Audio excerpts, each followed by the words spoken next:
యేసుక్రీస్తు శరీరధారిగా సంచరిస్తున్న రోజుల్లో తన ఎదుట నిలబడిన ప్రజలను చూచి, లేక తనను వెంబడిస్తూ ఉన్న శిష్యులతో పలు సందర్భాలలో యేసయ్య నోట నుండి జారవాలిన మాట ఏంటంటే, నా సమయం ఆసన్నమైంది, నేను భూమిని విడిచి మరల నా స్థానానికి నేను వెళ్ళిపోయే రోజులు సమీపమయ్యాయి అని పలు సందర్భాలలో యేసయ్య వారితో చెప్తూ వస్తున్నారండి. యేసుక్రీస్తు వారితో చెప్పవలసిన అవసరం ఏంటి అంటే, ఉన్న పాటున చెప్పకుండా పోయారనుకోండి, శిష్యులు మరల కలవరపడి మరల సాతాను చేతిలో చిక్కుబడుతారని, ప్రజల మనసు చెడిపోతుందని, ప్రజలు మరలా సాతాను వశంలో నిలిచి ఉంటారని యేసుక్రీస్తు ముందుగానే పలు సందర్భాలలో యేసయ్య వారితో చెబుతూ వస్తూ ఉన్నారండి. తన రోజు దగ్గర పడింది. అంటే గురువారం రాత్రి ఆయన ఒక పస్కా పండుగ అంటే ప్రభు బల్ల ఆరాధనలో పాల్పొంది ఆయన నోట నుండి జారవాలిన మాట ఏంటంటే, మీలో ఒకడు నన్ను అప్పగించబోతున్నాడు, నన్ను శత్రువులకు పట్టించబోతూ ఉన్నాడు. నాకు వచ్చిన ఒక డౌట్ అండి, అందరూ అక్కడే ఉన్నారు. ఎవరు? యేసుక్రీస్తును వెంబడిస్తూ ఉన్న శిష్యులు. వారిలో కూడా ఎవరున్నారు? యేసుక్రీస్తును పట్టించే యూదా వారిలో కూడా ఉన్నాడు. అప్పుడు యేసయ్య నోట నుండి వచ్చిన మాట విన్న వ్యక్తి ఏమన్నా పశ్చాత్తాపడ్డా? పడలా. ఆ దుర్మార్గుని నేనే కదా, ఈ నీతిమంతుని ఎందుకు నేను పట్టించాలి, ఈ నీతిమంతునికి ఎందుకు నేను శిక్ష విధించాలి అని పశ్చాత్తాపడవలసిన వాడు రొట్టె ముక్కను తీసుకొని ద్రాక్షరసము తాగకుండా పారిపోయాడండి. ఎవడో తరిమినట్టు పారిపోయాడండి. యేసుక్రీస్తు కూడా దాన్ని ముగించుకొని గెత్సేమనే తోట ఆ తోటలోనికి వెళ్ళి ఆయన చేసిన చివరి ప్రార్థన ఎవరు చేసింది ఏంటండి? యేసుక్రీస్తు నోట నుండి వచ్చిన చివరి ప్రార్థన అండి. యేసయ్యతో పాటు శిష్యులు వెళ్ళారు. యేసయ్య అల్లంత దూరాన కూర్చొని ఆయన గుండెళ్ళు బాదుకుంటూ, రోదిస్తూ, ఎక్కిళ్ళు పెట్టి ఏడుస్తూ తండ్రితో చెబుతున్నాడు, అయ్యా, నా ఎదుట నిలబడింది ఒక శ్రమ, ఈ శ్రమను నేను భరించలేకపోతున్నాను, నీ చిత్తమైతే దీనిని నా యొద్ద నుండి తొలగించు, నీ చిత్తమైతే, నీ చిత్తమే ఇలా జరగాలని ఉంటే జరిగించు అని యేసయ్య తండ్రి చేతులకు అప్పగించుకుంటూ ప్రార్థన చేశాడండి. ఆ సందర్భాల్లో కూడా యేసయ్య ప్రార్థనలో నుండి లేచి శిష్యుల దగ్గరకు వచ్చి శిష్యులతో కూడా చెప్పాడండి, ఒరే బాబు, నేను బహు సమీపంగా ఉన్నా, మరి కొన్ని గంటల వ్యవధిలో లేకపోతే మరి కొన్ని నిమిషాల వ్యవధిలో శత్రువులను పట్టుకునే దానికి బయలుదేరి వస్తున్నారు గనుక మీరు శోధనలోనికి వెళ్లకుండా మెలకువ కలిగి ప్రార్థన చేయండిరా. మీరు ప్రార్థన చేస్తే ఆ ప్రార్థన మిమ్మల్ని శోధనల నుండి తప్పిస్తుంది అని యేసుప్రభు చెప్పాడు. మరల వెళ్ళి ప్రార్థన చేస్తున్నాడండి. లేఖనంలో రాయబడిన మాట ఏంటంటే, ఆయన ప్రార్థన చేస్తుంటేట రక్తం చెమట రూపంలో బయటకు వస్తుందంటండి. రక్త కణాలు వేరు, చెమట వచ్చే ఆ రంధ్రాలు ఏంటండి వేరు. అంటే చెమట వచ్చే రంధ్రాలలో నుండి రక్తము వస్తుందంటే రక్తనాళాలు ఏమైపోయాయి? ఏంటి చెప్పరు ఏంటండి? పగిలిపోయాయి. అంటే రక్తనాళాలు పగిలిపోయి అంతగా యేసయ్య వేదన పడుతున్నాడండి. శరీరం మొత్తం అప్పటికే ఏమైపోయింది, సగం చచ్చింది. ఎందుకని? బీపీ ఎక్కువ అయిపోయింది. నేననే మాట, రక్తం మన శరీరంలోంచి ఎప్పుడు బయటకు వస్తుంది? ఏం డాక్టర్ గారు, 220కి వెళ్ళిందంటే ఏమవుద్ది? చెప్పయ్యా, ఏమవుద్ది? రక్తంలాగా ఉంటుందా? బయటికి రాదా? వస్తుందా రాదా? మరి యేసుక్రీస్తు కూడా శరీరం మొత్తం ఏమైపోయింది? శరీరంలో ఉన్న రక్తనాళాలు మొత్తం బ్రద్దలైపోయాయి. రక్తం అంతా చెమట రూపంలో కారిపోతుంది. ఒక్క మాటలో చెప్పాలంటే యేసయ్య అప్పటికే సగం చనిపోయాడు. అప్పటికే సగం చనిపోయాడండి. తన ప్రార్థన ముగించుకొని వచ్చేలోపు రెడీగా ఉన్నారు. ఎవరు? శత్రువులు యేసయ్య దగ్గరకు వచ్చి యేసయ్యతో అంటున్నారు, అయ్యా మేము యేసుక్రీస్తును పట్టుకునే దానికి వచ్చామంటే యేసుప్రభు ఏమన్నాడు? ఒరే బాబు, మీరు ఎవరిని వెతుకుతున్నారో, మీరు ఎవరిని పట్టుకోవాలని అడుగులు పెట్టారో, మీరు ఎవరిని పట్టుకొని చిత్రవదన చెయ్యాలనుకున్నారో ఆ యేసును నేనే. ఏమైంది అక్కడ? మూర్సిల్లి మైమరచి అర్థం కాక క్రింద పడిపోయారంటండి. మరల లేచి అడుగుతున్నారు, ఎవరు? ఒరే బాబు, నీ ఎదుట ఉన్న నేనే అని చెప్పండి. శత్రువు సంకెళ్ళు వేసేశారు. ఎవరికి?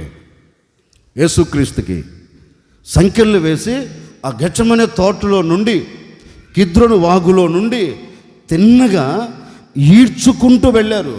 ఎప్పుడు? గురువారం రాత్రి జరిగిన సంభవం. ఈడ్చుకుంటూ వెళ్ళారండి. ఈడ్చుకుంటూ వెళ్ళి ఒక గది, చీకటి గది చిత్రవదన చేసి ఆ చీకటి గదిలో యేసుక్రీస్తును పడేశారు. ఇంచుమించుగా భూమి మట్టం నుండి కిందికి 50 అడుగులు ఉంటుందండి. నేను కూడా వెళ్ళా ఆ స్థలంలోనికి. భూమి మట్టము నుండి క్రిందికి 50 అడుగులు. ఏది? ఈ కొండను తొలిచి చేసిన గుంట అండి. అది గుంట. ఆ గుంటలోనికి వెళితే ఊపిరాడదు. ఇప్పుడు ఏదో గాలి పైపులు కొన్ని పెట్టారు, లైట్లు వేశారు.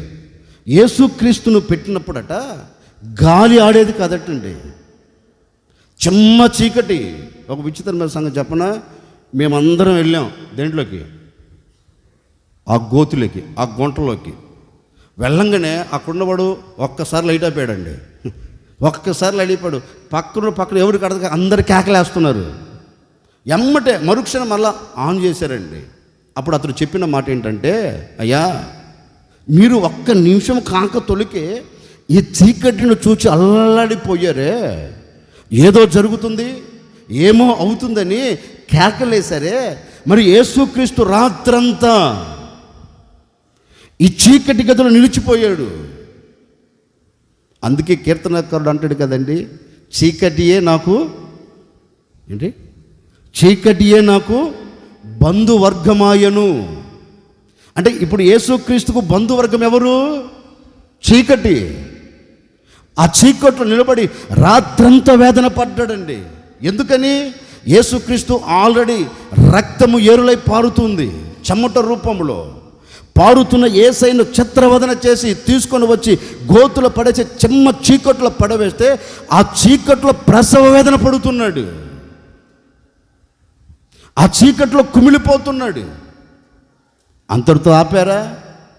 యేసుక్రీస్తును తెల్లవారిన తరువాత అండి ఆయన పట్టుకొని తీసుకొని వెళ్ళి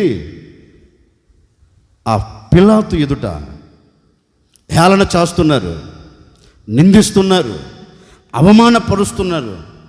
మారు మాట మాట్లాడారా? మాట్లాడలేదండి. శత్రువుల చేతికి అప్పగించబడ్డాడు. శత్రువులు ఏం చేశారు? కొరడాలు తీసుకొని కొడుతున్నారండి. ఇంచుమించుగా 39 కొరడా దెబ్బలు, 39 కొరడా దెబ్బలండి కొట్టారు. అంతటితో ఆపారా? ఆయనను చిత్రవదన ఎలా? ఒక రెళ్ళు, ఒక బెత్తం, ఒక కర్ర తీసుకొని కొడుతూ ఉంటే శరీరం చీలిపోతుంది. ఎందుకు చీలిపోతుంది? శరీరం మొత్తం చెమట రూపంలో, అంటే రక్తనాళాలు పగిలిపోయినందువలన శరీరం మొత్తం ఉబ్బిపోయింది. ఒక మాట చెప్పనా, మన భాషలో బొబ్బలెక్కిపోయిందని శరీరం మొత్తం. అందుకే పాట కూడా రాశారు, పాలు కారు దేహం పైన పాపాత్ముల కొరడాలు ఎన్నో. అంటే యేసయ్య శరీరం ఎలాంటిది? పాల వలె తెల్లగా నిగలాడిపోయేదండి. ఆ పాలు కారే ఆ దేహం పైన పాపాత్ముల కొరడాలు పడుతూ ఉంటే ఏమైపోయింది? భూమి నెరలు విడిచినట్లు, నాగలు పెట్టి పొలమును దున్నినట్లు శరీరం మొత్తం సాళ్ళ వల్ల దున్నపడుతుంది. అంతటితో ఆగారా? ఆ ముళ్ళ కర్ర ఆ చివర ఉంటుంది కదండి, ఏమంటారు? ఎద్దులకు వాడతారు వాటిని, సెలకోల ఏదో అంటారు, ఏమంటారు అన్నదరావు గారు? అదేనా? ఓకే. దానికి చివర ఆ ముళ్ళు అండి, గొప్పలాగా పెట్టి ముళ్ళు ఉంటాయి. ఆ ముళ్ళు ఒక్కసారి కొట్టి లాగితే ముద్ద ముద్ద దానితో పాటు వచ్చేదండి శరీరం. ఎవరిది? యేసుక్రీస్తుది. ముద్దలాగా బయటకు వచ్చేది. అయినా అంతటితో వదిలేరా? చిత్రవదన చేసి తీసుకొని వెళ్ళి ముళ్ళ కిరీటం మళ్ళీ తల మీద పెట్టి గట్టిగా నొక్కేశారండి. ఎందుకంటే నేను చూసి వచ్చా, ఎంత ఉండదు, ఆ ఒలివల కొండ మీద ఇప్పటికీ ఆ చెట్టు ఉంది. ఎంత ఉండదో తెలుసా? 3 లేక 4 అంగుళాల పొడవు ఉంటుందండి ఒక్క ముళ్ళు. దానితో కిరీటం మళ్ళీ యేసయ్య తల మీద పెట్టి నొక్కేశారు. నొక్కేసిన మరుక్షణం అండి కరత్తంలోకి దిగి వచ్చాయి. ఏంటి? ముళ్ళు. అంతటితో ఆగారా? పగ తీరక, కక్ష తీరక, హృదయంలో కోపం ఆగక మళ్ళా ఒక కర్ర తీసుకుని వచ్చి ఆ ముళ్ళ కీట మీద పెట్టి అని కొట్టేశారండి. కొట్టిన మరుక్షణమే ముళ్ళన్నీ మెదడులోనికి దిగిపోయాయి.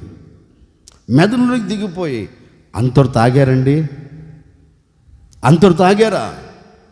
ఇక వారి నోట వచ్చే మాట ఏంటో తెలుసా? ఇప్పుడు ఈయనను ఏం చేయాలి? సిలువ వేసి చంపండి. ఒరే, ఏమి నేరం చేశాడు? ఏమి పాపం చేశాడు? ఏమి అక్రమంగా ప్రవర్తించాడు? ఏమి పాపమును మూటగట్టుకున్నాడు? ఎవడికి కీడు చేశాడు? అంటే ఎవడికి కీడు చేయలేదు. ఆయన ఎప్పుడు పాపం చేయలేదు. మరి ఎందుకు ఆయన్ను చంపాలి? ఎందుకు ఇలా జరగాలి అంటే లేఖనం నెరవేర్చబడాలి. లేఖనం నెరవేర్చబడాలని ప్రతిదీ జరుగుకుంటూ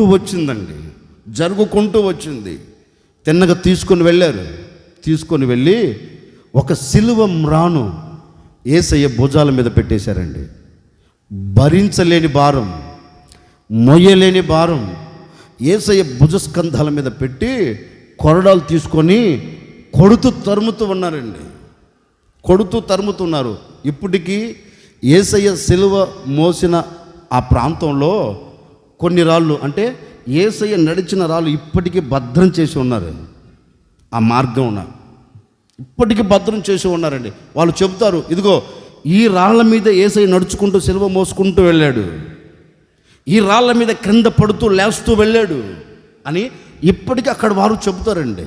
ఇప్పటికీ చెప్తారు. ఆ మార్గం అంతా ఏ మార్గం? యెరూషలేము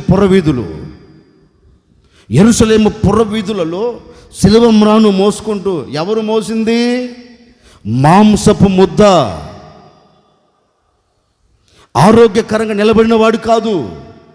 శరీరం మొత్తం గొచ్చబడి, శరీరం మొత్తం గాయపరచబడి, శరీరం మొత్తం రక్తశక్తమై మాంసపు ముద్దగా మలచబడిన యేసయ్య భుజస్కంధాల మీద సిలువ మోపబడితే ఆ సిలువను మోసుకుంటూ ఎక్కడికి వెళుతున్నాడు? గోల్గొతా కొండ మీదకి వెళుతున్నాడు. క్రింద పడుతున్నాడు, లేపుతున్నారు, మరలా మోపుతున్నారు, కొరడాలతో కొడుతూ ఉన్నారు. శరీరం మొత్తం ఆఖరికి ఒక మాటలో చెప్పాలంటే రూపమే కోల్పోయింది.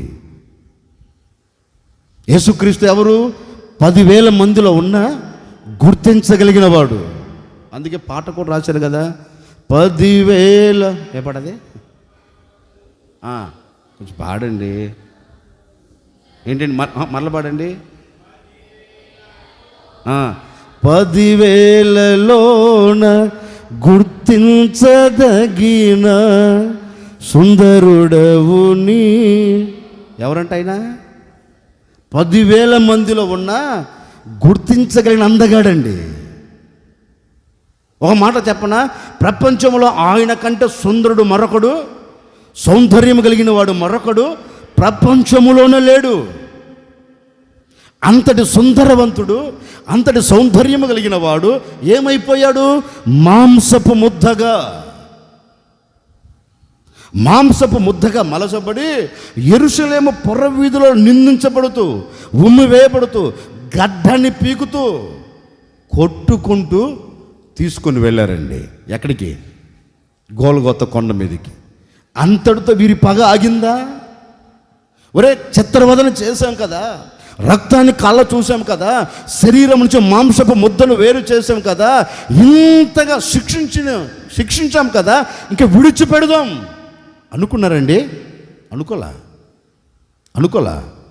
తిన్నగా తీసుకొని వెళ్ళి ఏ సిలువనైతే భుజాల మీద పెట్టారో ఆ సిలువ మీద యేసయ్యను పడుకోబెట్టి కక్ష ఆగక 2 చేతులు లాగి పడేసి మేకులను దించారండి. 2 కాళ్ళను లాగి మేకులను దించారు. మేకులను దించినా వారి కక్ష ఆగిందా? ఆగలా. ఇప్పుడు ఏం చేశారు తెలుసా? ఆకాశానికి భూమికి మధ్యలో యేసుక్రీస్తు నిలబెట్టి వ్రేలాడదీశారండి.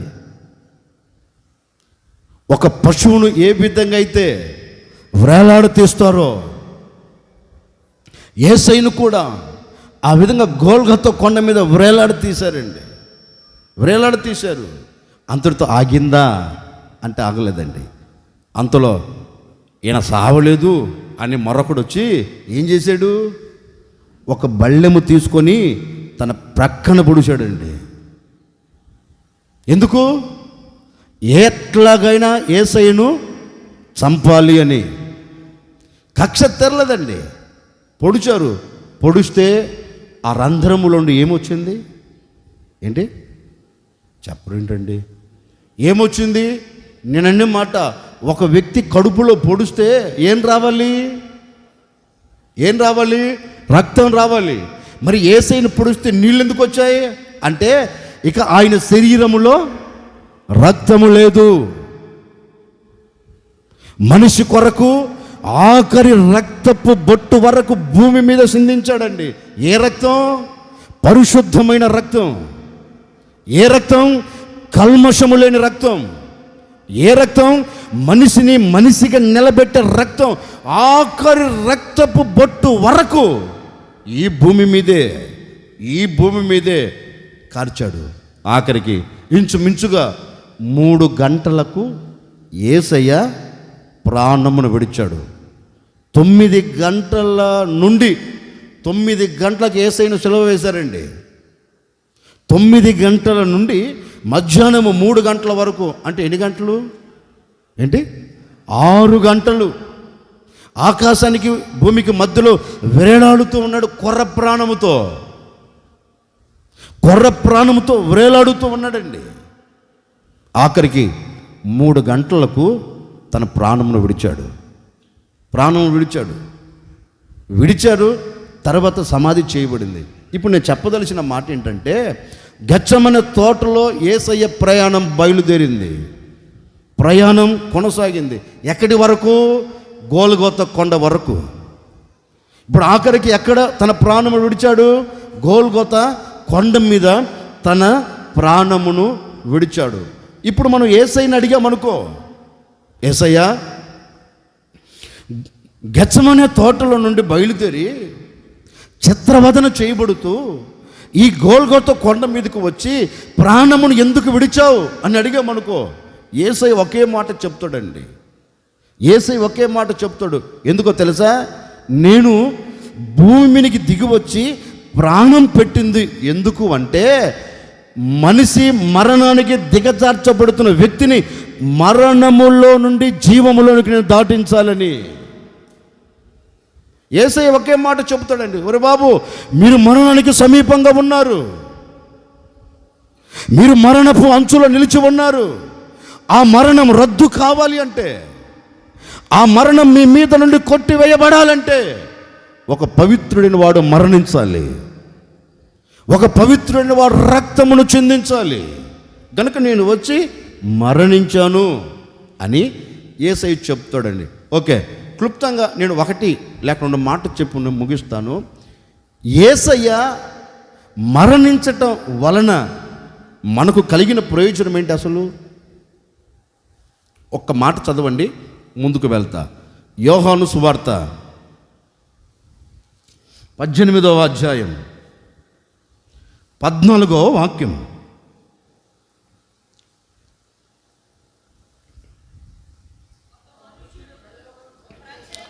ఒక మనుషుడు ప్రజల కొరకు చనిపోవుట ప్రయోజనకరము. తలెత్తునన్ను చూడండి, ఇంకా నేను చెప్తాను చూడండి. ఒక మనుషుడు, నన్ను చూడండి, ఒక మనుషుడు ప్రజల కొరకు చనిపోవుట ప్రయోజనకరం. నేను ముందు మీకు అంత ఉపద్ఘాతం చేసుకుంటూ వచ్చా. ఎవరి గురించి? ఒక మనుషుడు చనిపోవట ప్రయోజనకరం. చనిపోయిన మనిషిని మీకు వివరిస్తూ వచ్చాను, చనిపోయిన దేవుని మీకు వివరిస్తూ వచ్చాను. ఇక్కడ రాయబడిన మాట ఏంటంటే, ఒక మనుషుడు. ఎవరా మనుషుడు? ఏంటండి ఎవరా మనుషుడు? హెబ్రీ గ్రంథకర్త తన గ్రంథంలో రాస్తాడండి, పవిత్రుడు, కల్మషము లేనివాడు. దైవజనుడు పౌలు తన సంఘానికి రాస్తూ చెబుతాడు, సంఘమా, ఒక మనిషి చనిపోవట ప్రయోజనకరం. ఏ మనిషి? పవిత్రుడైన దేవుడు. ఏ మనిషి? కల్మషము లేని దేవుడు. ఏ మనిషి? మచ్చ, మడత, డాగు, కలంకము లేని మనిషి చనిపోవట ప్రయోజనకరం. ఇప్పుడు నేనే మాట ఏంటంటే, అలాంటి మనిషి ప్రపంచంలో ఎవడైనా చనిపోయాడా? ఏంటండి, చనిపోలా. మనిషి అని చెప్పుకునేవాడు ఎవడైనా కావచ్చు, దేవుడు, దేవుళ్ళు అని పిలువబడుతున్న ఎవడైనా కావచ్చు. ఏ చరిత్ర చూచినా పాపముతో మిళితమైన చరిత్ర. ఏ చరిత్రను మనం పరిచి చదివినా, ఏ చరిత్రను మనము ధ్యానిస్తూ ఉన్నా, ఏ చరిత్రలోనైనా ఏమి దాచబడింది? పాపం దాచబడి ఉంది. మనిషి పుట్టుకయే పాపం. మనిషి పుట్టుకతోనే పాపముతో పుట్టాడండి. మరి ప్రపంచంలో పవిత్రుడు వాడు ఎవడున్నాడు? ఎవడు లేడు. అందుకే పౌలు అంటాడు, మనిషి పరిశుద్ధుడై భూమికి దిగివచ్చిన ఆయన మరణిస్తే ఆ మరణము ద్వారా లోకానికే ప్రయోజనం, లోకానికే విముక్తి అని దైవజనుడు అంటారండి. నిజమే. ఈ మంచి శుక్రవారం రోజున ఒక సేవకుడిగా నేను కూడా మీతో చెప్పదలిచిన నా దేవుని మాట ఏంటంటే, ఒక మనిషి చనిపోవుట ప్రయోజనకరం, ఒక మనిషి మరణించుట ప్రయోజనకరం, ఒక మనిషి మృతి చెందుట ఏంటిది? ప్రయోజనకరం. ఏంటి ప్రయోజనకరం? లేఖనం ఉంటుంది, ఒక మనిషి చనిపోవట ప్రయోజనకరం. అసలు ఆయన చనిపోవుట వలన మనకు ప్రయోజనం ఏంటి? మనకే కాదండి, నరములాడుతున్న నరునికి ప్రయోజనం ఏంటి? ఒకే ఒక మాట చెప్పి నేను ముగిస్తాను. ఒకే మాట, మనిషి చనిపోవుట వలన ప్రయోజనకరం అన్నారు. మరి ఆ మనిషి చనిపోవటం వలన ప్రయోజనకరం ఏంటి? ఇప్పుడు చదువుతారు ఆ మాట, చదవండి. హెబ్రీ పత్రిక 2వ అధ్యాయం 14వ వాక్యం నుండి చదువుతారు. మొదటి మాట చెప్తున్నా, ఒక్క మనుషుడు చనిపోవుట వలన ప్రయోజనం ఏంటి? కాబట్టి ఆ పిల్లలు ఆ ప్రకారమే మరణము యొక్క బలము గల వాణిని, అనగా అపవాదిని మరణము ద్వారా నశింపజేయుటకును జీవితకాలమంతయు మరణ భయము చేత దాస్యమునకు లోబడిన వారిని విడిపించుటకు ఆయన కూడా మానవుని అవతారములో భూమి మీదకి వచ్చి మరణము పొందెను. మీరు తలెత్తున్నాను చూడండి, నేను చెప్తాను. మీరు తలెత్తున్నాను చూడండి, ఒక్క మాట చెప్పి ముగిస్తాను. దైవజనుడైన పౌలు తన సంఘానికి ఒక ఉత్తరం రాస్తూ యేసుక్రీస్తు మరణమును గురించి సంఘానికి తెలియచేస్తున్నాడండి. యేసుక్రీస్తు ఎందుకు చనిపోయాడో, ఆయన చనిపోవుట వలన సంఘానికి ఒరిగేది ఏంటో చక్కగా చెబుతూ ఉన్నాడు. సంఘమా, యేసుక్రీస్తు మానవుని అవతారములో భూమి మీదకి దిగి వచ్చింది ఎందుకు అంటే, మనిషి దేనిలో మరణించాడు? పాపములో. మనిషి దేనిలో మరణ అవస్థలో నిలిచిపోయాడు? పాపమనే మరణములో. అందుకే పౌలు అంటాడండి తన సంఘానికి, ఎఫెసు సంఘానికి ఒక ఉత్తరం రాస్తూ, ఆ ఉత్తరంలో ఒక మాట అంటారు, మీరు పాపము చేతను అపరాధముల చేతను చచ్చిన వారై ఉండగా. ఇప్పుడు మనిషి దేంట్లో మరణించాడు? ఏంటండి, దేంట్లో మరణించాడు? ఇప్పుడు మనిషిని ఏది ఆవరించింది? మరణ భయం. ఇప్పుడు ఈ మరణ భయంలో వ్యక్తులు విడుదల పొందాలి. ఈ మరణం నిరర్ధకం కావాలంటే ఒక పవిత్రుని దేవుడు మరణించాలి.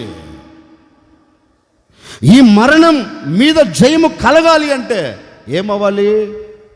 పరిశుద్ధుడైన దేవుడు దిగివచ్చి ఈ మరణములో ఉన్న వాడికి విడుదల కలగ చేసేదానికి ఆ వ్యక్తి చనిపోవాలి. వీటన్నిటినీ పౌలు పరిచయం చేస్తూ ఒకే మాట అంటున్నారు, మనిషి అపరాధము చేత చచ్చాడు, మనిషి పాపము చేత చచ్చాడు. ఇప్పుడు ఆ మనిషిని బ్రతికించేదానికే ఒక మనిషి భూమి మీదకి దిగివచ్చాడు. దిగివచ్చిన ఆ మనిషి ఇప్పుడు ఏమయ్యాడంటే, మరణించిన ప్రజలకి, మరణములో నిలిచిపోయిన ప్రజలకి జీవమును కలగ చేయాలని ఆయన మరణము నొందాడు, ఆయన మరణించాడు అని ఆ సంఘానికి తెలియచేస్తున్నాడు.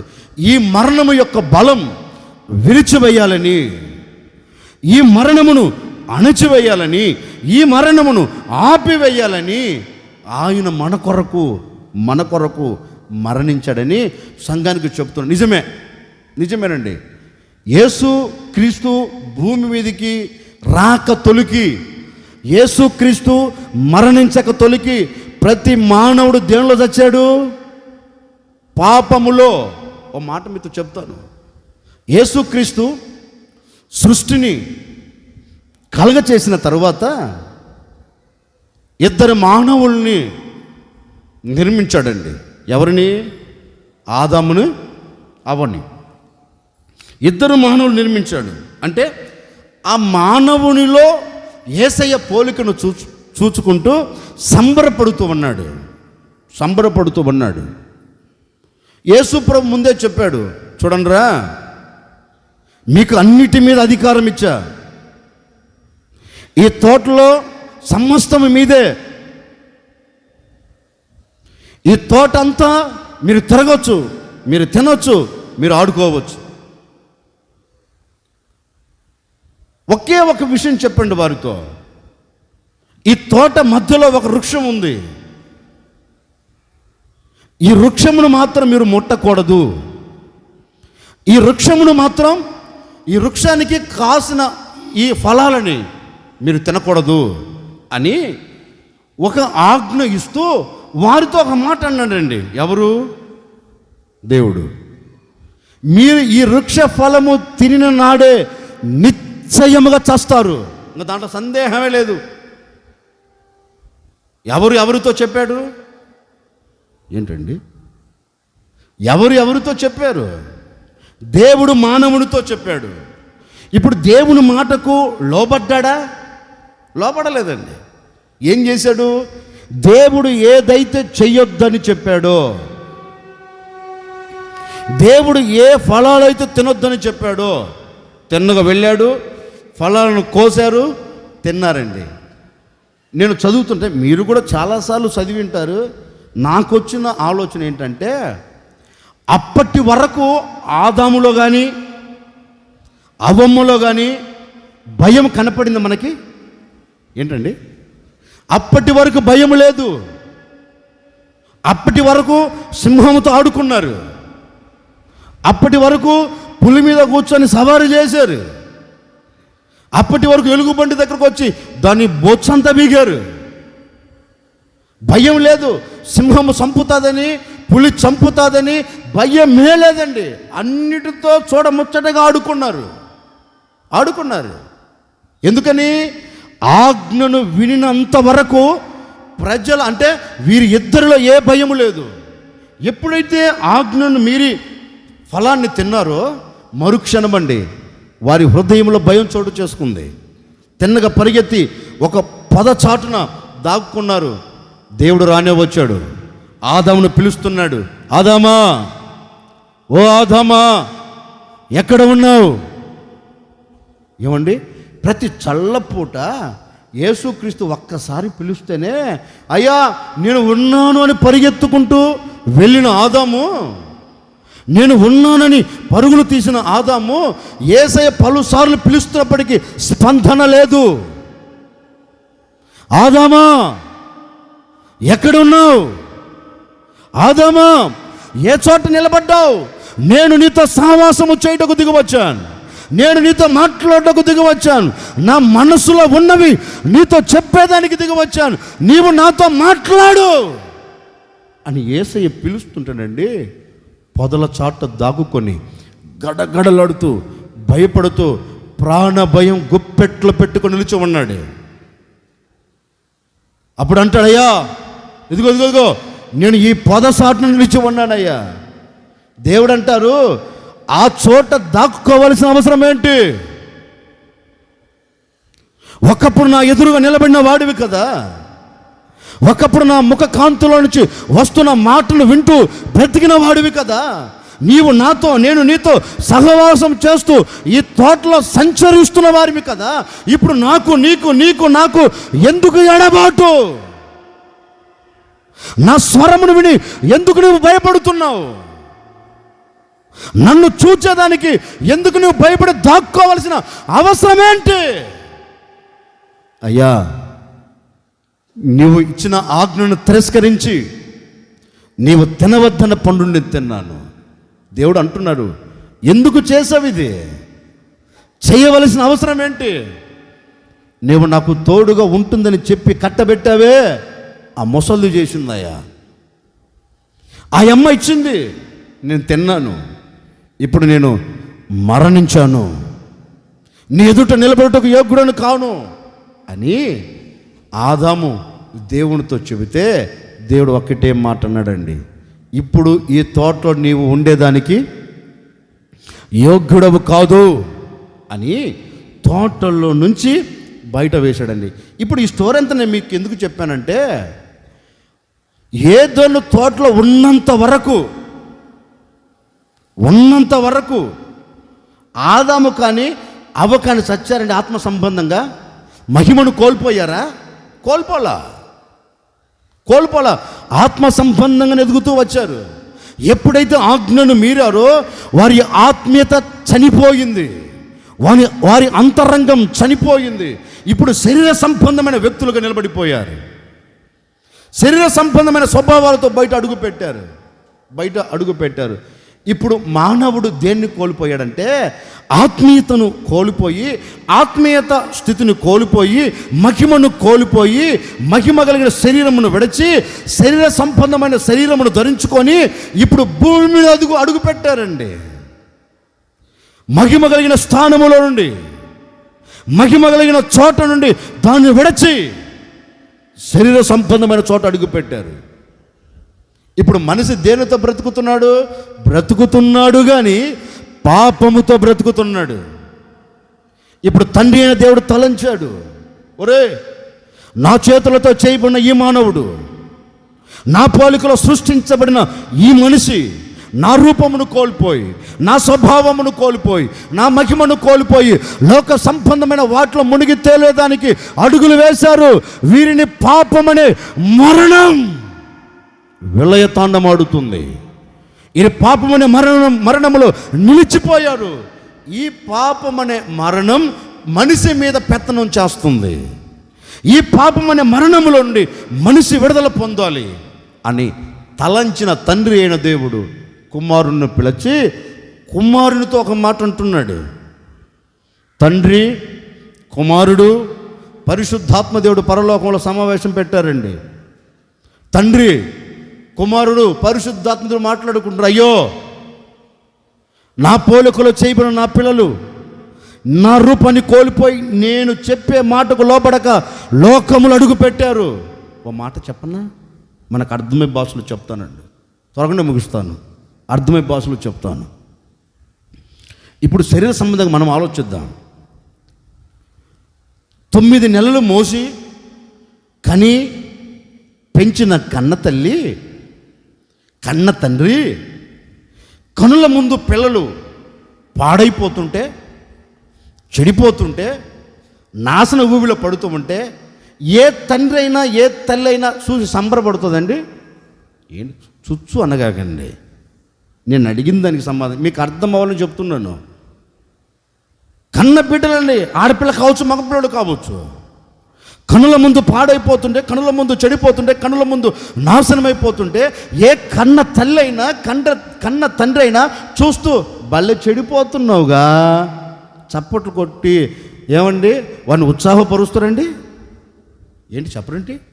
ఏ తల్లి చెప్పదు, ఏ తండ్రి చెప్పడు. అంటే పిల్లలు పాడైపోతుంటే, పిల్లలు చెడిపోతూ ఉంటే కన్న తల్లి కన్న తండ్రి గుండెల వేదన. ఏమని? ఏ విపత్తు కుటుంబం మీద వచ్చి పడుతుందో, కనుల ముందు కన్న బిడ్డలు పాడైపోతున్నారు, వీరు ఆశీర్వాదకరంగా ఉండాలనుకున్నాను, దీవెనకరంగా మలచబడాలనుకున్నాను, అందరిలో విలువగా బ్రతకాలనుకున్నాను, తల ఎత్తి తిరగాలనుకున్నాను, ఈ పిల్లల జీవితం వీళ్ళ చేతులారా నాశనము చేసుకుంటున్నాను. కన్న తల్లి కన్న తండ్రి గుండె వేదనతో నింపబడి అల్లల్లాడిపోతారండి. పోరా ఏంటి చెప్పరేంటండి? చెప్పరేంటి? 9 నెలలు మోసి పెంచిన తల్లిదండ్రులే వేడుస్తూ దుఃఖపడతారు, వేదన పడతారు. నేనే మాట అండి, మరి సృష్టికర్త అయిన దేవుడు తన పోలికలో తయారు చేసుకున్న దేవుడు తన ఉద్దేశం, తన ఆలోచన ప్రకారం, తన సంకల్పం ప్రకారం మానవుని నిర్మిస్తే ఆ మానవుడు పాడైపోతే చూస్తూ ఊరుకుంటాడని తండ్రి ఊరుకోలా. సమావేశం పెట్టారు. నేనే మాట అండి, పిల్లలు పాడవుతుంటే కన్న తల్లిదండ్రులు ఏం చేస్తారు? భార్యాభర్తలు కూర్చొని ఏంటా వీరి జీవితం అని సమావేశం పెట్టరా? భార్యాభర్తలు కూర్చొని ఏందా ఈ పిల్లల జీవితం, ఏంటా ఈ పిల్లలు ఎలా అయిపోతున్నారు అన్న కన్న తల్లి కన్న తండ్రి కూర్చొని సమావేశమై వారిని ఎలాగా కాపాడుకోవాలో, వారిని ఎలాగా విడిపించుకోవాలో తల్లిదండ్రులు కూర్చొని ఆలోచన చేస్తారండి. అట్లాగే యేసుక్రీస్తు కూడా, అట్లాగే తండ్రి అయిన దేవుడు కూడా, అట్లాగే పరిశుద్ధాత్ముడు కూడా ఒక చోట సమావేశమై ముగ్గురు కూర్చొని మాట్లాడుకుంటున్నారు. తండ్రి అంటున్నారు, కుమారుడా నా పోలికలో చేయబడిన నా పిల్లలు,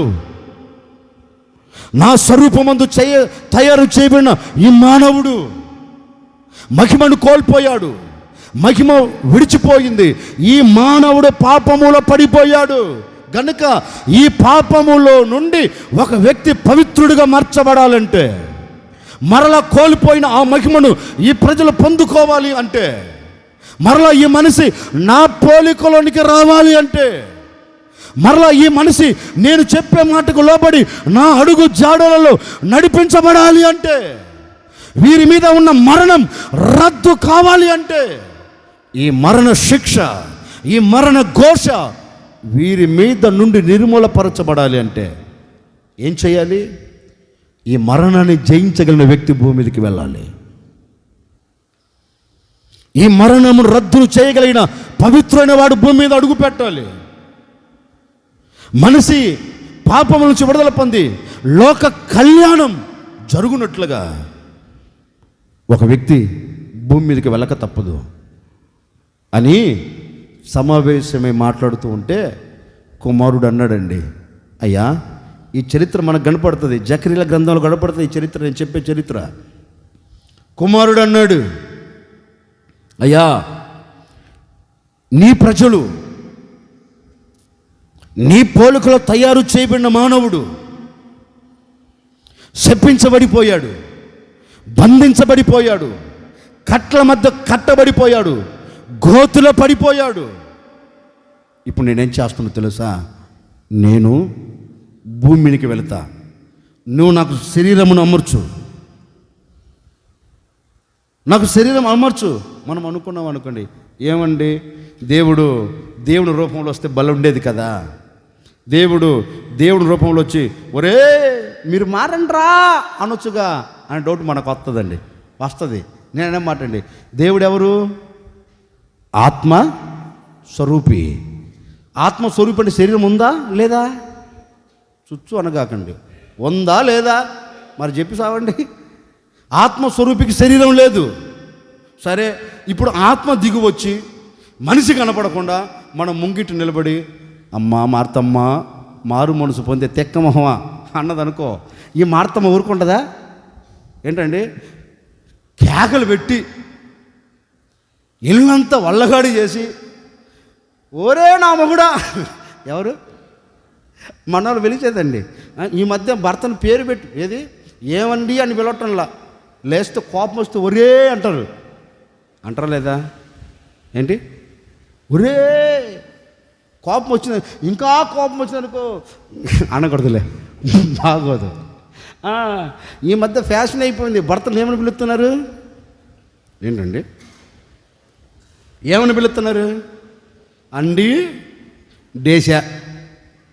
ఇంకా ప్రేమ ఎక్కువైతే ఒరే వెంకటేశులు కదా. ఇంకా ప్రేమ ఎక్కువైతే ఏం పిలుస్తారు? ముద్దు పేరు. ఏం పేరు? ఇంకా మీకు తెలియని పేర్లా? నేను అంటాను సిగ్గుచేటు. భార్య భర్తను ఏమని పిలవాలి? శారమ్మ ఏమని పిలిచింది? నా యజమానుడా.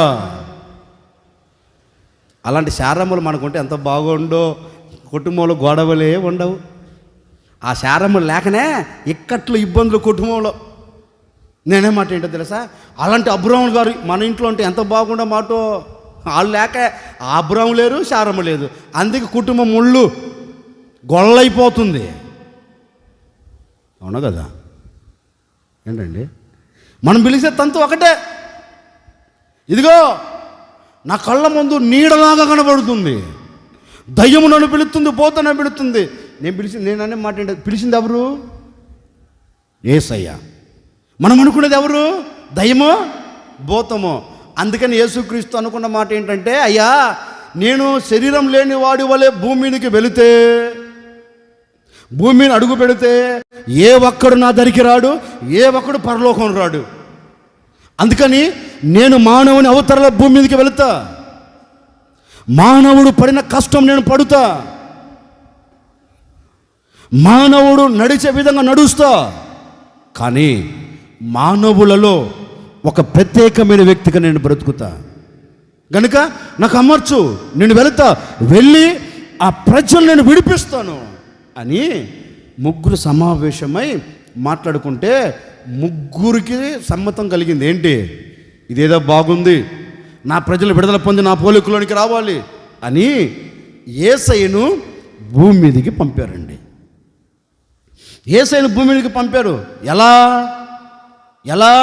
మనుష్య కుమారుని అవతారములో, దైవ కుమారుని రూపములో దేవుడు భూమి మీద అడుగుపెట్టాడు.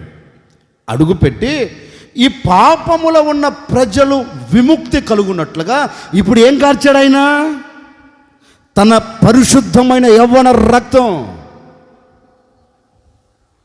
బంధించబడిన వాడు మరణ భయములోంచి తప్పించబడేదానికి, విడుదల కలగ చేయబడి స్వేచ్ఛగా తిరిగేదానికి యేసయ్య భూమిని అడుగు పెట్టాడు. ఒక మాట చెప్పనా?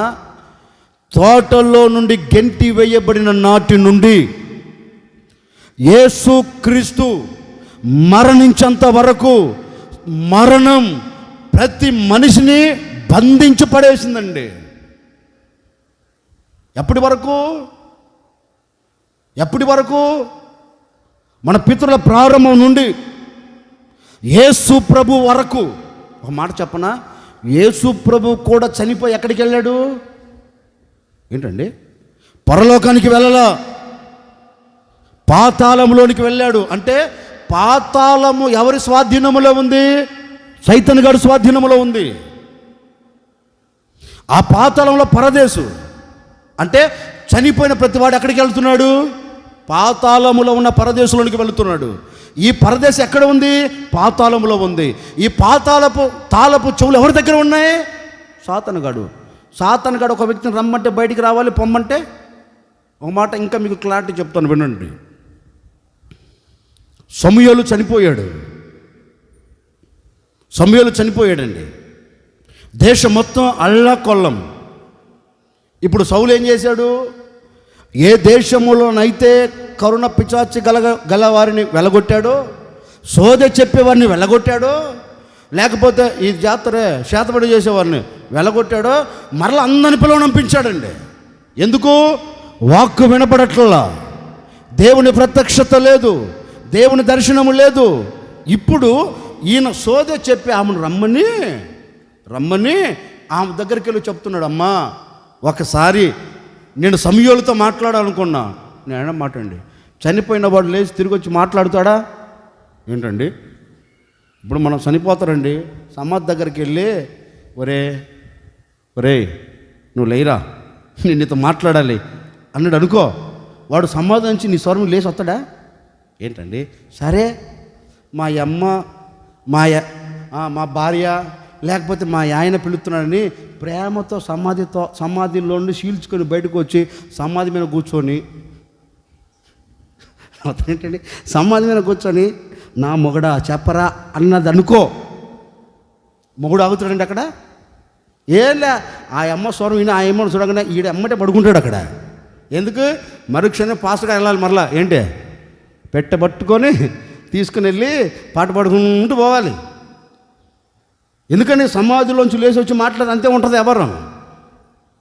ఇతను అంటాడు, నేను సమూయేలుతో మాట్లాడాలనుకున్నా, ఒకసారి పిలువమ్మా.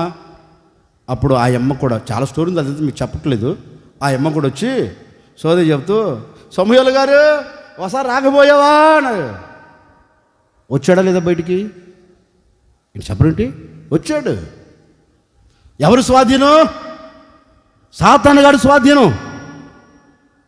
ఇప్పుడు సాతానుగాడు సమూయేలును రమ్మంటే వస్తున్నాడు, పొమ్మంటే పోతున్నాడు. స్వాధీనం ఎవరిది? ఎందుకని? ఆ మరణాన్ని రద్దు చేయగలిగిన వాడు లేడు అప్పటి వరకు. మరణ శిక్షను నిర్మూలపరచగలిగిన దేవుడు లేడు అప్పటి వరకు.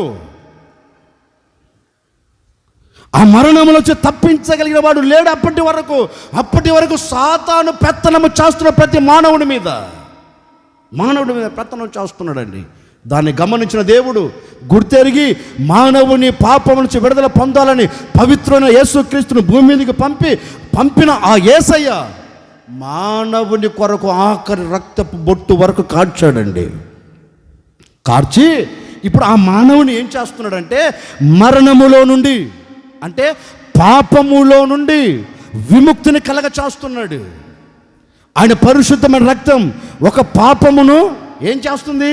కడిగి వేస్తుంది. నేనమాట ఒక రిన్ సోపు ఏం చేస్తుంది? బట్ట మీద ఉన్న మరకని ఏంటి చెప్పరేంటండి? శుభ్రం చేస్తుందండి. బట్ట మీద ఉన్న మరక పోవాలంటే ఏం వాడాలి? ఏంటి? సోపు వాడాలి. సోపు వాడకపోతే బట్ట మీద ఉన్న మరక పోదు. మరి పాపములో పొర్లాడుతున్న మనిషి పాపము నుంచి విడుదల పొందాలంటే సోపు వాడితే పోతుందా? సోపుతో కడిగితే పోతుందా? నీళ్ళతో కడిగితే పోతుందా? గొర్రెపిల్ల రక్తంతో కడిగితే పోతుందా? మేకపిల్ల రక్తంతో కడిగితే పోతుందా? లేకపోతే కోడిపిల్ల రక్తంతో కడిగితే పోతుందా? దేనితో కడిగిన మనిషి పాపం పోదు. మనిషి పాపం నుంచి విడుదల పొందలేడు. అందుకే దేవుడు తలంచి నా ప్రజల పాపం కొట్టివేయాలి, నా ప్రజలు నిలిచిపోయిన పాపం నుంచి విడుదల పొందేటట్లుగా నేను చెయ్యాలి అని తన ప్రియమైన కుమారుణ్ణి భూమి మీదకి పంపి భూమి మీద అడుగు పెట్టి ఆయన యవ్వన రక్తాన్ని కార్చాడు. ఎందుకో తెలుసా? కాశ్మీర్ మొదలుకొని కన్యాకుమారి వరకు ఈనాటికి ఏరులై పారుతూ ప్రతి మనిషిని పవిత్ర పరుస్తూ వస్తున్న రక్తం ఏదైనా ఉందని ప్రపంచంలో భూతద్దం పెట్టి వెతికినా కనపడగలిగిన రక్తం ఒకే ఒక రక్తం, నేను ప్రకటిస్తున్న యేసుక్రీస్తు రక్తం. ఆ రక్తం ఈ రోజు నిన్ను పవిత్రపరచబోతూ ఉంది. ఆ రక్తం ఈ రోజు నిన్ను శుద్ధి చేయబోతూ ఉంది. ఆ రక్తం ఈ రోజు నిన్ను కడిగి వేయబోతూ ఉంది. నీ హృదయంలో గూడు కట్టుకొనిన ప్రతి పాపమును శుద్ధి చేయగలిగిన రక్తం నీ మీద ధారాళముగా నా దేవుడు కుమ్మరించునుగాక, ధారాళముగా నీ మీద కుమ్మరించునుగాక.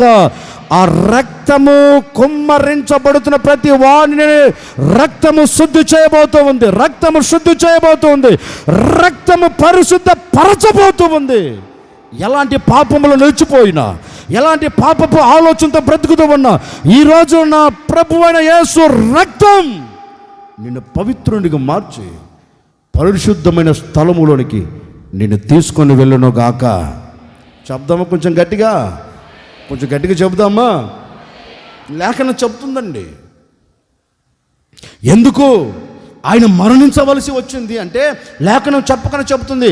మనిషి మరణ భయముతో బ్రతుకుతున్నాడు. ఆ మరణ భయమును రద్దు చేయాలని, ఆ మరణ భయమును కొట్టివేయాలని, ఆ మరణ భయములోంచి ప్రజలను విడిపించాలని ఆయన దిగి వచ్చి రక్తం కార్చి ఆ పాపమనే మరణం, పాపమనే చెప్పానే, మనిషి దేనితో బ్రతుకుతున్నాడు?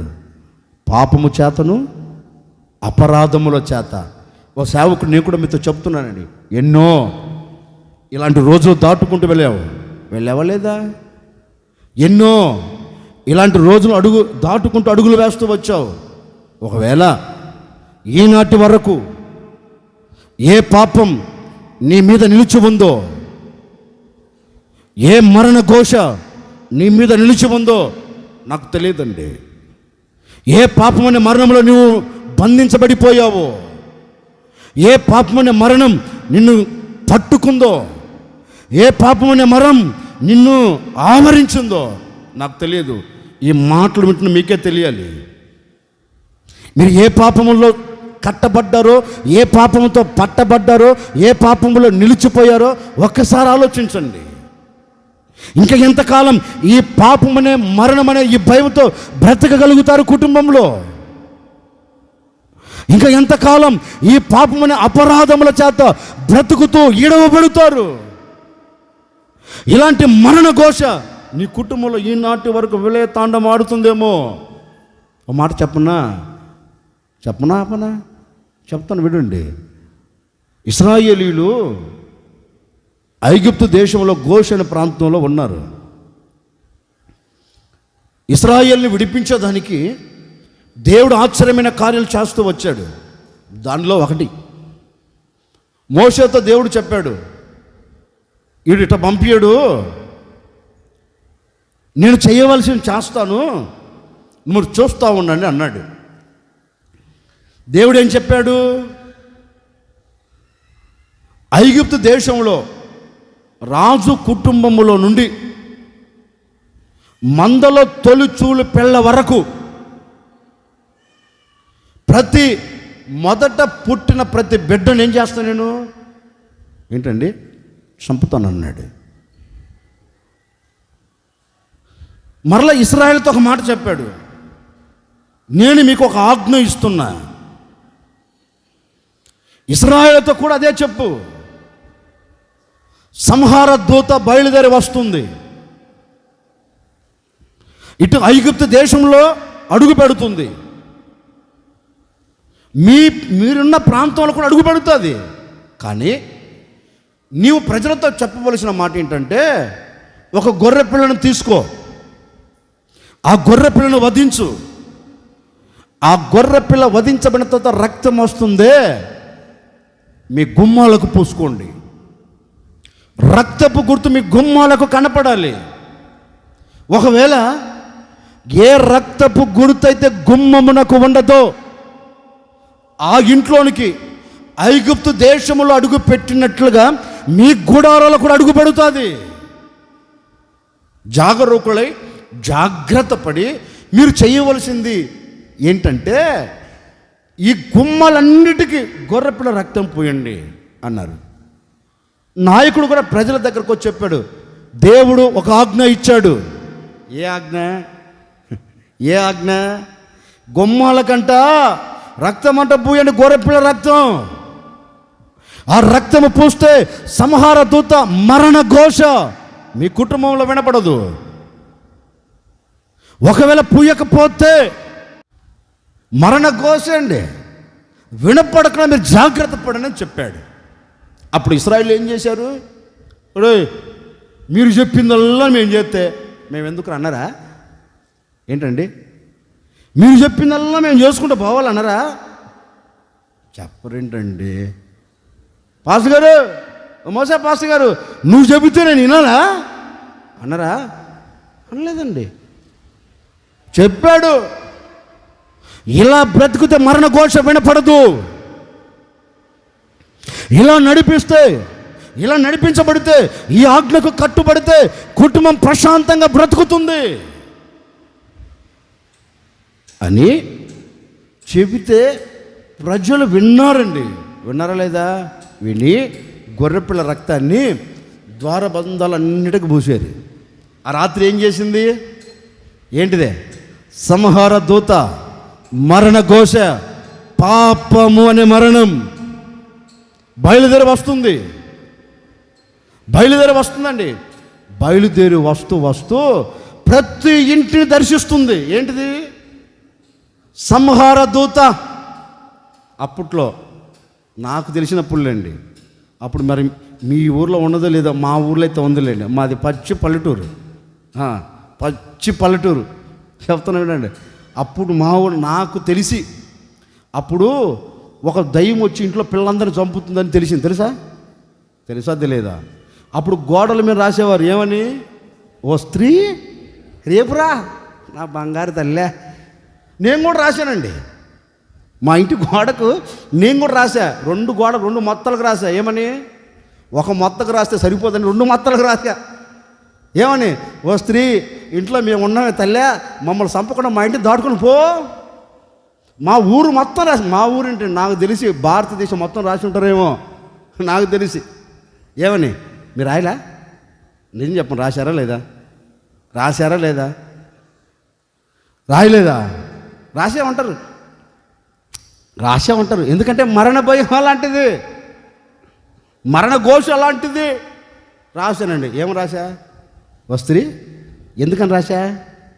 ఆ దయ్యము మా ఇంటి దగ్గరకు వచ్చి ఇంట్లో అడుగు పెట్టుకోకుండా ముందు ఈ గోడకు రాని. నా ఆలోచన ఏంటి? సాధనగాడు ఏదో పెద్ద చదువు చదివింటాడు. ఓ స్త్రీ ఎప్పుడురా? రేపురా అని చదువుతాడు, వెళ్ళిపోతాడు అనుకొని రాసి కమ్మలంగా తలుపి సాయంత్రం చీకటి బడక తొలికే. ఆ రోజుల్లో అండి, ఆ రోజుల్లో 6 కాకుతులుగా చీకటి బడక తొలికి ఇంట్లోంచి ఎవడు బయటికి వెళ్ళేవాడు కాదు. తెలుసా? మాది పల్లెటూరు కనుక చెప్తున్నానులే. మీరు పట్టణం కదా మీరు పట్టణం కదండి, మీకేం తెలిసి ఉంటుంది? మీకు తెలిసిందంటే రూట్ అంతా వేరు. మీకు రూట్లు వేరే రూట్లు తెలుసు. ఆ రూట్ ఏం తెలుసు? ఓ స్త్రీ, ఉదయం 6 తెల్లగా ఎండ బయటకు వచ్చేదాకా బయటికి పంపించేవాళ్ళు కాదు ఇంట్లో నుండి. ఒకవేళ చీకటి బయట ఉంటే ఇక వాయ బీకినట్టే చొక్క పట్టుకొని చీపి తిరిగేది. అట్ట కొడితే మీ పిల్లలు ఎంత బాగుండేవాళ్ళేమో కదా. నిజం. చీపిరి కట్ట బడక మీ పిల్లలకి ఇప్పుడు మీ మీద కూర్చున్నారు, ఎత్తి మీద కూర్చొని చుట్టూ పట్టుకొని ఊపుతున్నారు. ఈ తెక్కలు ఏది చెప్తే అదే, ఆ తెక్కలు ఏది చెప్తే అదే. అందుకే కదా ఏమండి, ఈ తెక్కలు చేసే పనికి కదా ఈరోజు ఏమండి జైలు చుట్టూ కేసులు తిరిగేది ఈ పోలీస్ స్టేషన్ దగ్గర అండి. ఎందుకని? బెత్తం ఆడక. ఈ తెక్కలు ఒకరిని ప్రేమించింది, వాడు దీన్ని ప్రేమించాడు, లేచిపోయి పెళ్లి చేసుకున్నాడు. ఎవరంటే చివరికి అన్న చెల్లెళ్ళే. ఇప్పుడు మధ్యరాత్రి 10-11 గంటలకండి ఇళ్ళ పది వచ్చి పోలీస్ స్టేషన్. ఎందుకురా కర్మ? వాడక. ఏం వాడక? బెత్తం వాడకండి. ఈ రోజున కుటుంబాలన్నీ కేసులు చుట్టూ పోలీస్ స్టేషన్ చుట్టూ తిరుగుతూ గందరగోళం అవుతుంటే కారణం ఆజ్ఞ అతిక్రమించండి. ఈరోజు కుటుంబాలు ఏడుస్తున్నాయి. ఆ రోజు కూడా అదే, ఇంట్లోంచి బయటకు వస్తే చెత్తగా బాధేవాళ్ళండి. మా ఇంట్లో, మీ ఇంట్లో కదలేండి. నేను చెప్తాను ఇప్పటికి, ఆ అమ్మ సీపీ ఎరగొట్టబట్టి నేను గుట్టుగా ఇక్కడ ఉన్నా. ఎరగొట్టబట్టి ఆ అమ్మ ఎరగొట్టగలేదనుకో ఎక్కడ కలిసిపోయేవాడినో. అందుకే లేఖనం కూడా అంటుంది, బెత్తము వాడిని పిల్లాడు శత్రు అవుతాడట తల్లిదండ్రులకి. బెత్తం వాడాలి. అమ్మా ఒక్కడే అంటే తెచ్చి పెడతాడు బాకు గుండెల్లో. పీక్కలేక లాక్కోలేక సస్తావు.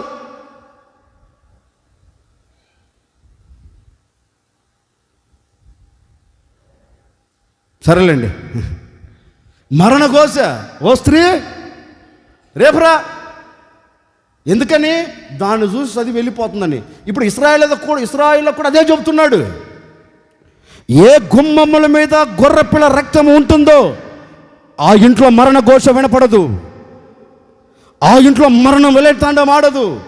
ఆ ఇల్లు స్వర్గసీమలుగా ఉంటుంది. ఎవరు? మోషే రాశారు. సంహార దూత బయలుదేరి వస్తుందండి, అడుగులు వేసుకుంటూ వస్తుంది. వచ్చి ఇంటిని చూసింది. ఆ ఇంటిని చూసిన మరుక్షణం గుమ్మానికి ఏముంది? ఎర్రని రక్తం. ఏముంది ఆ ఇంటికి? గొర్రెపిల్ల రక్తం. ఈ సంహార దూత అనుకుంది, ఇది మన ఇల్లు కాదులే, ఈ గుడారం రక్తముతో తడిపబడింది, మనకొద్దు అని మరల గుడారంలోకి వెళ్ళిందండి. ఏ ఘోషణలో ఉన్న ఏ గుడారాన్ని పరిశీలన చేసినా ప్రతి గుడారానికి ఏముంది? గొర్రెపిల్ల రక్తం. ఇది మనది కాదులని చిన్నగా ఐగుప్తు దేశంలో అడుగు పెట్టిందండి. ఏ ఇంటికి వెళ్ళినా ఏముంది? గొర్రెపిల్ల రక్తం లేదు. అందరు నిద్రపోతున్నారు. ఇంటింటికి వెళ్ళి పండగ చేసుకుంది. ఏంటిది? మరణం. సంహార దూత ప్రతి ఇంట్లో మగపిల్లని చంపేస్తుందండి. ఆడపిల్ల కావచ్చు, మొదట పుట్టిన ప్రతి సంతతి, అది మనుషుల్లో కానీ మందల్లో కానీ, ఏది మొదటి పుట్టిన ఏది కూడా సజీవుల దేశంలో లేదు. ప్రతిదీ సంహరించబడింది. ఉదయం లేచి లోపండి గోషెనులో ఆనందం, ఐగుప్తు ప్రాంతంలో మరణ ఘోష, మరణ విలేతాడం ఆడుతుంది. ఒక ప్రక్క ఆనందం, ఒక ప్రక్క మరణ ఘోష, ఏడుపులు.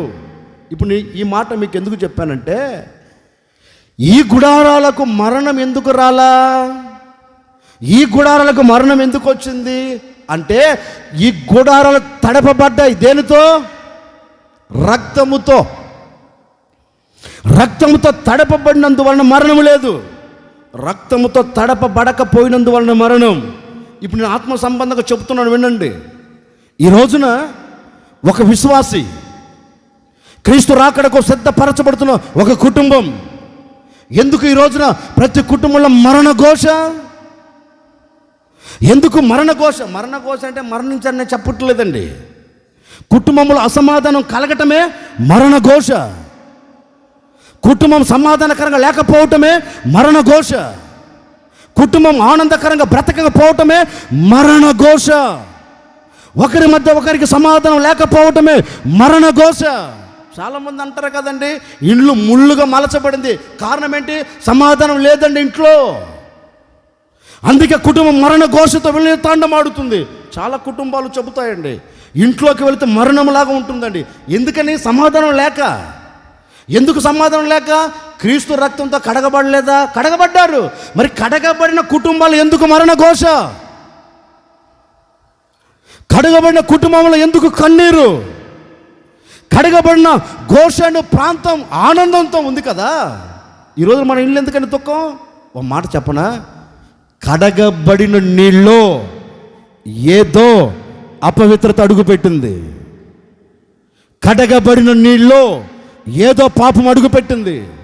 కడగబడినప్పుడు సమాధానకరంగా బ్రతికావు. పాపం అడుగు పెట్టినందువలన ఇప్పుడు ఏమైపోయిందంటే మరణానికి దిగజార్చబడుతూ ఉన్నావు, మరణములు నిలిచిపోయావు. అందుకే మరలా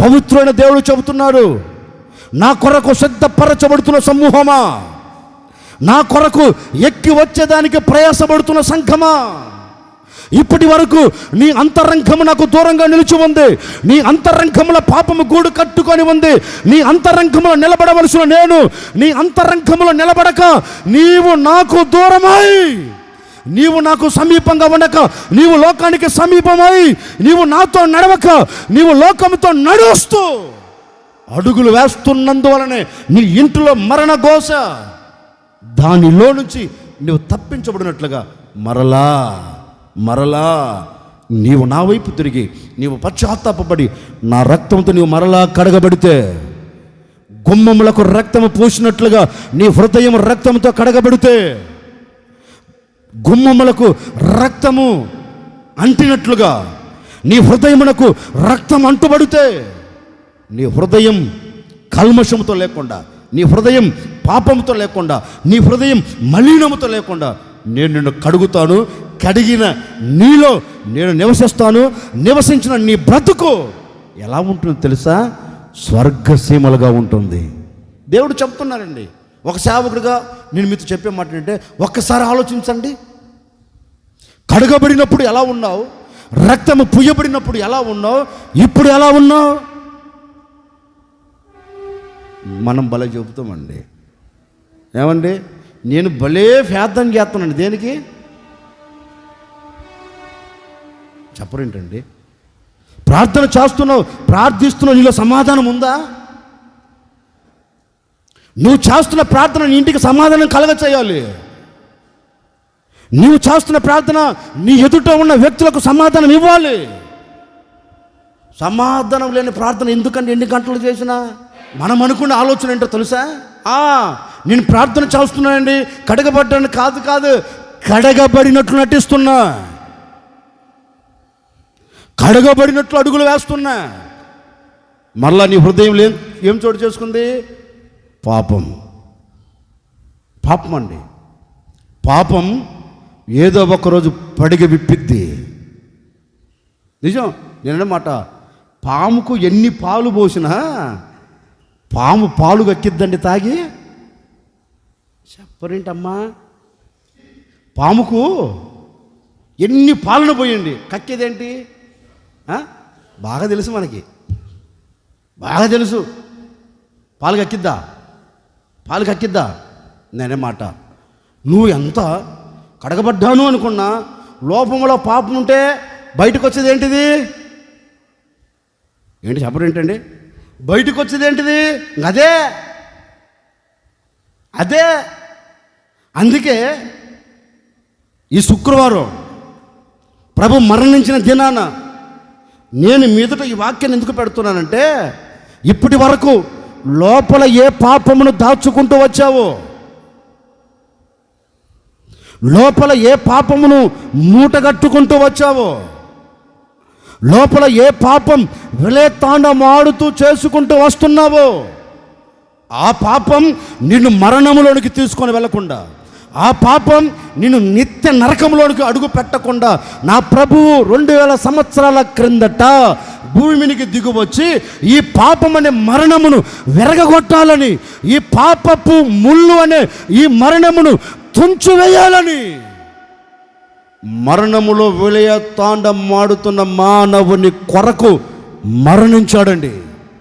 మరణించి ఆ మరణపు ముళ్ళును విరచి మరల మృత్యుంజయుడిగా తిరిగి లేచాడు. అప్పటి వరకు ప్రతి మానవుడి మీద మరణం పెత్తనం చేస్తూనే వస్తుంది. ఎప్పుడైతే యేసయ్య చనిపోయి తిరిగి లేచాడో ఇప్పుడు మరణం ఏమైపోయింది? రద్దు చేయబడింది. ఇప్పుడు మనిషి ఎలా బ్రతుకుతున్నాడు తెలుసా? మరణములో నుండి జీవములోకి అడుగుపెట్టాడు. ఎవడు అడుగుపెట్టారు? పాపములో ఉన్నవాడు కాదు. ఇప్పుడు మనిషి అంతరంగం ఏమైపోయింది? ఏంటండి?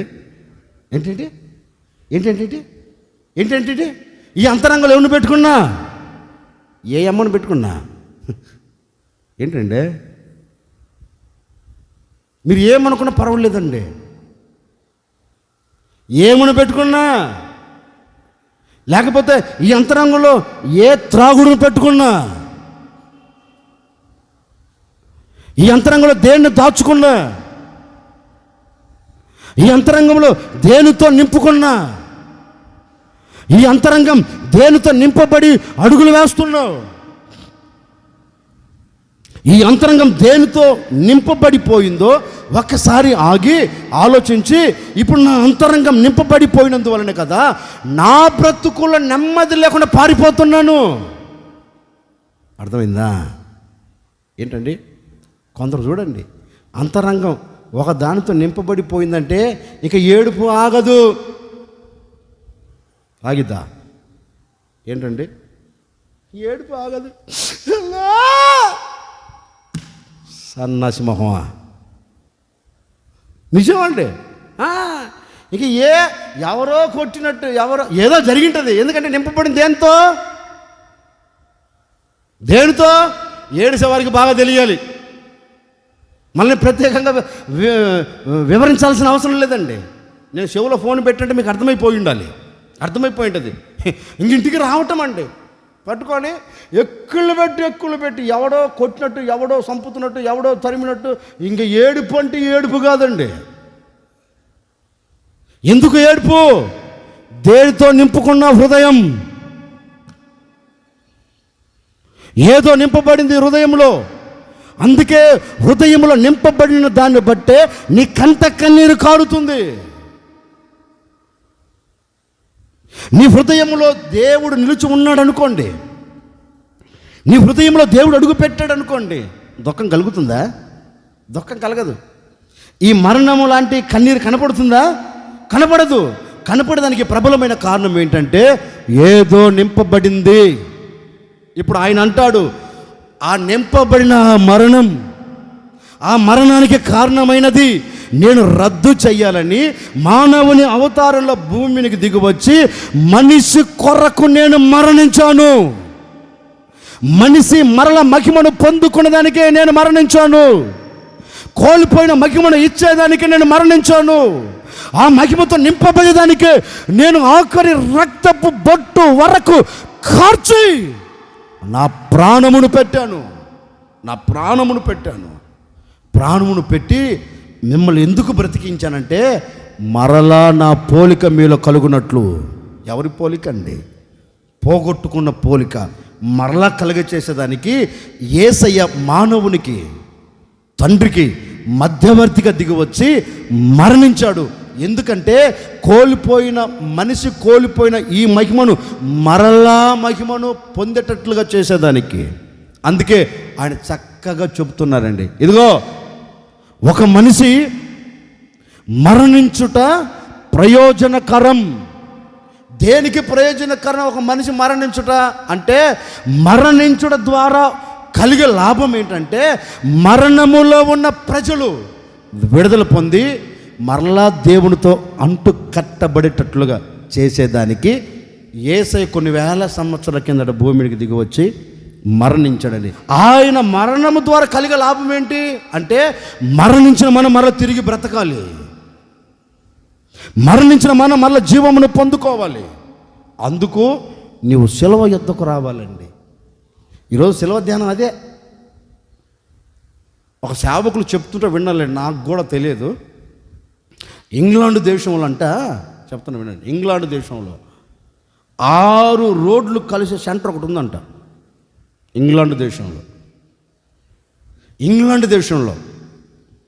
6 రోడ్లు కలిసే స్థలం అంటండి. ఆ స్థలంలో ఆ దేశాన్ని పరిపాలన రాస్తున్న రాజు మనసులో ఒక మాట మెదిలిందంట. ఇంతమంది ప్రజలు ఈ మార్గంలో వెళుతున్నారు, ఇంతమంది ప్రజలు ఈ మార్గంలో వస్తున్నారు కదా, ఏదైనా వారికి గుర్తుండిపోయేలా ఒకటి నిలబెడదాం అనుకొని రాజు ఆలోచించి అందరితో సమావేశమై ఆ 6 రోడ్ల సెంటర్ ఒక పెద్ద సిలువ పెట్టించాడంటండి. నేనేం చదవలేదు, ఇది ఎక్కడ ఎప్పుడు నన్ను అడగొద్దు. పాస్టర్గా చెబితే విని మీతో చెప్తున్నా అంతే. ఆయన చెప్పంటే వాస్తవమై ఉండొచ్చేమో, ఎందుకంటే వాళ్ళు పెద్ద సేవకులుగా దేశాలు తిరిగేవాళ్ళు, వాళ్ళు చూసి ఉంటారేమో కాబోళ్ళు, మనకైతే తెలియదు. సేవకుడు చెప్తే నేను విన్నాను. సిలువను పెట్టారంటండి ఆ స్థలానికి. ఇప్పుడు మనకు అంబేద్కర్ బొమ్మ పెట్టారు కనుక ఇప్పుడు దాన్ని ఏమన్నారు? ఏంటి? అంబేద్కర్ సెంటరు అన్నారు. ఇప్పుడు ఆ సిలువ పెట్టలేకపోతే ఇప్పుడు దాన్ని ఏమంటున్నారు? సిలువ సెంటర్ అని నామకరణం పెట్టేశారండి. ఎందుకంటే 6 రోడ్ల జంక్షన్ అది. ఎవడు ఏ ప్రాంతానికి పోవాలన్నా అక్కడికి రావాల్సిందంట. ఆ స్థలంలో పెద్దది పెట్టారు. ఇంకా చూచిన వారందరూ ఎవరు చెప్పినా ఎక్కడున్నామంటే పలాని, ఇప్పుడు మనం అంటాం కదండి, ఎక్కడున్నారంటే అంబేద్కర్ సెంటర్లో ఉన్నాను, ఎందుకు బొమ్మను చూస్తా ఉన్నా మనం అంటాం కదా. అట్లాగే ఎక్కడున్నామంటే సిల్వ సెంటర్. తిన్నగా వెళ్ళి కలిసి వచ్చేవారు. ఒకరోజంట ఆ ప్రాంతంలో ఒక బొడ్డోడు తప్పిపోయాడంట. తప్పిపోతే ఇక ఎవరో వాళ్ళు ఉంటారు, పోలీసులు ఉంటారు, వాళ్ళకి దొరికాడంటాడు. వాడిని అడిగారంట, ఒరే మీ అమ్మ పేరు చెప్పరా? మా అమ్మ పేరు అండి ఎస్తేరు రాణి. ఒరే మీ నాన్న పేరు చెప్పరేంటండి? వద్దులే, మళ్ళీ ఆ పేరు దిగితే మళ్ళీ ఆ కోణంలోకి వెళ్ళిపోతారేమో. వద్దు. వాళ్ళ నాన్న పేరు చెప్పారంట. సరేరా, మీ నాన్న పేరు మీ అమ్మ పేరు బాగానే చెప్పావు, మరి మీ ఇంటికి దారి ఎట్లా అంటే వాడు అన్నాడంట, దారి ఏమో తెలియదు కానండి, ఇక్కడ నుంచి మీరు కానీ నన్ను అదిగో ఆ సిల్వ సెంటర్కి తీసుకొని వెళ్ళారనుకోండి, అక్కడి నుంచి మా ఇంటికి ఎలా వెళ్ళాలో నాకు తెలుసు దారి. ఎక్కడికి వెళ్తే ఏంటండి? ఎక్కడికి వెళ్తే బుడ్డోడు అంటున్నాడంట, ఇక్కడి నుంచి మా ఇంటికి ఎలా వెళ్ళాలో తెలియదు, ఆ సిల్వ సెంటర్లోనికి తీసుకుని వదిలిపెడుతున్నాను, మా ఇంటికి ఏ మార్గమున వెళ్ళాలో నాకు తెలుసు, నన్ను తీసుకెళ్ళి అక్కడ పెట్టండి అంట. వాడిని తీసుకుని వెళ్ళి పెడితే వాడు తిన్నగా ఇంటికి వెళ్ళిపోయాడంటండి. ఇప్పుడు ఈ మాట నేను మీకు ఎందుకు చెప్పరేంటండి? ఈ మాట ఎందుకు చెప్పా? ప్రతి సంవత్సరం వస్తున్నాం ఎక్కడికి? సిల్వ ధ్యానం. సప్పుడు మొహమా, సిల్వ ధ్యానం చేసానికి వస్తున్నావు. వచ్చిన నీవు గమ్యము చేరుతున్నావా? సిల్వ దగ్గరికి వచ్చిన నీవు ఏ గమ్యం?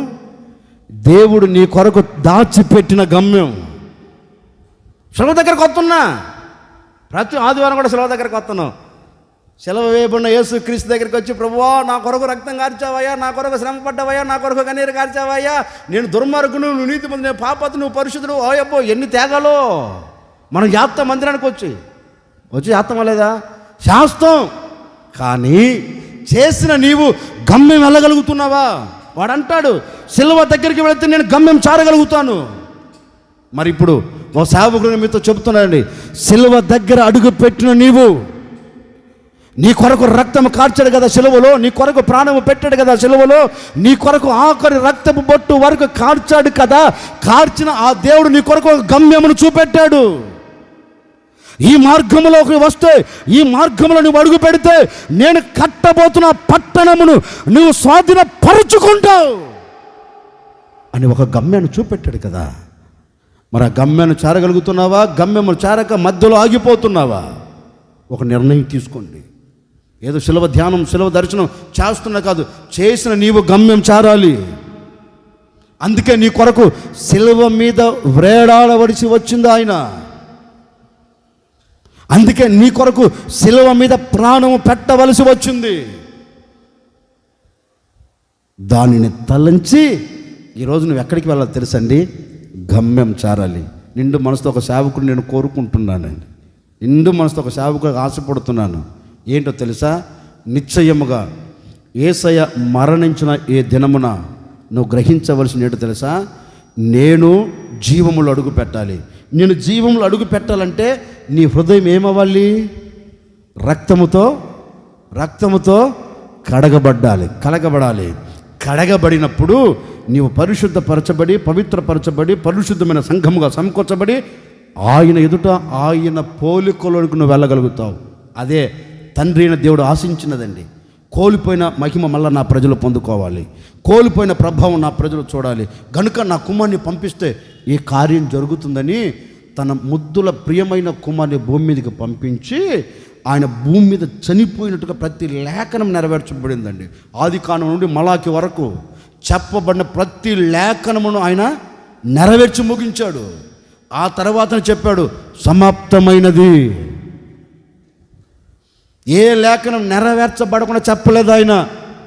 ప్రతి లేఖనం నెరవేర్చబడిన తర్వాత యేసయ్య నోట జారవలన మాట, చివరి మాట సమాప్తమైనది, ఇక ముగించబడింది, నా పని అయిపోయింది, నీ యొద్దకు వస్తున్నాను, నీ యొద్దకు వస్తున్నాను అని యేసయ్య తన పరుగును ముగించుకొని తిరిగి వెళ్ళాడండి, మనల్ని జీవింపచేసి.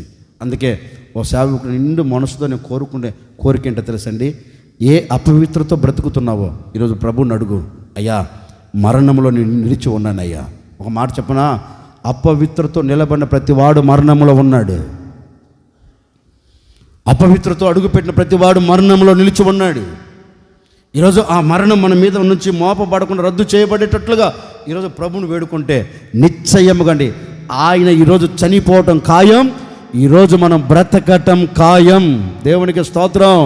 చనిపోయిన వాడు ప్రతి ఒక్కరిని బ్రతికేటట్లుగా చేయబోతూ ఉన్నారు. ఒకవేళ మరణానికి సమీపంగా ఉన్నవా, ఈరోజు నీ మరణం రద్దు కాబోతుంది, మరణం రద్దు కాబోతుంది, మరణం రద్దు కాబోతుంది, మరణం కొట్టివేయబోతూ ఉన్నారు. నీవు జీవముతో అడుగు పెట్టబోతూ ఉన్నావు, జీవముతో నిలబడబోతూ ఉన్నావు, నీకు జీవం కలగబోతూ ఉంది, జీవముతో నడిపించబోతూ ఉన్నాడు. ప్రతి మరణం నీ కుటుంబం మీద మోపబడకుండా రద్దు చేయునుగాక, రద్దు చేయునుగాక. నీ కుటుంబానికి జీవం కలుగునుగాక, నీ కుటుంబం జీవంతో నడిపించబడునుగాక. ఏ మరణ ఘోష నీ కుటుంబంలో వినపడకుండా ప్రతి మరణం నా దేవుడు తీసివేసి మీ కుటుంబాలు ఆనందకరంతో ముందుకు తీసుకొని వెళ్ళునుగాక. అందుకే భక్తుడు అంటాడండి, ఏమన్నా తెలుసా, ఒక మనుషుడు మరణించుట వలన ప్రజలకు ఏంటంట ప్రయోజనకరం. ఆయన మరణించుట వలన ఏంటి ప్రయోజనం అంటే, మరణములో దిగజార్చబడిన మనం జీవములు నిలబడేదే ప్రయోజనకరం. నా ప్రభు మిమ్మల్ని అందరినీ జీవములు నిలబెట్టునుగాక.